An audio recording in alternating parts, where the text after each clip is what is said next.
یہ ایک بہت بڑے بزرگ گزرے ہیں، حضرت سیدنا عبیداللہ قواریری رحمۃ اللہ تعالی علیہ۔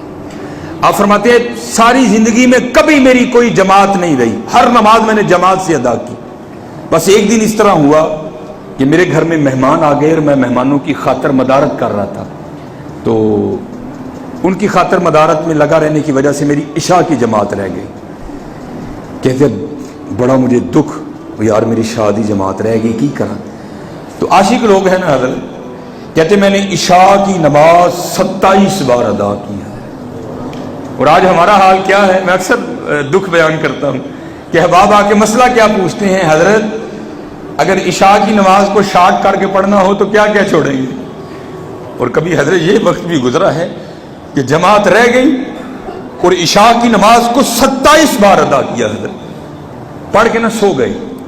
تو خواب میں حضرت کہتے ہیں میں کیا دیکھتا ہوں کہ ایک بہت بڑا گروہ ہے گھوڑوں کا، گھوڑوں کو نا بھگاتے ہوئے جا رہے ہیں۔ کہتے میں بھی اس گروہ میں شامل ہوں، لیکن ہے کیا، میں پیچھے رہ گیا۔ میں نے بڑی کوشش کی گھوڑے کو دوڑا کرنا، پھر اس گروہ میں شامل ہوا، لیکن پھر پیچھے رہ گیا، پھر دوڑایا، شامل ہوا، پھر پیچھے رہ گیا۔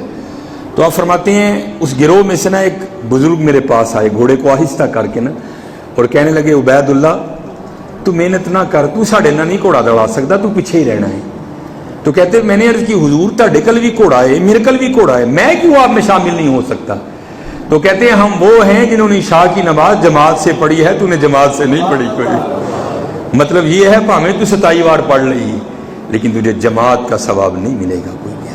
اور آپ خود تصور کریں 27 ویسے موجود، اور رمضان میں فرضوں کا ثواب 70 گنا کر دیا گیا۔ اور اب جو رمضان میں بھی جماعت ترک کرے گا، حضرت جماعت تو ویسے بھی ترک نہیں کرنی چاہیے، اور جو رمضان میں ترک کرے گا حضرت اس سے زیادہ بد نصیب کون ہے؟ اس لیے میرے دوستو رمضان آ رہا ہے بڑی تیزی سے۔ الشعبان شہری اور رمضان شہر اللہ، شعبان میرا مہینہ ہے اور رمضان اللہ کا مہینہ، بڑی تیزی سے رمضان آپ کی جانب آ رہا ہے، اس لیے اس دفعہ رمضان میں سستی نہیں کرنی۔ دین کی بات پھیلانا صدقہ جاریہ ہے، ثواب کی نیت سے ویڈیو کو شیئر ضرور کیجیے۔ جزاک اللہ۔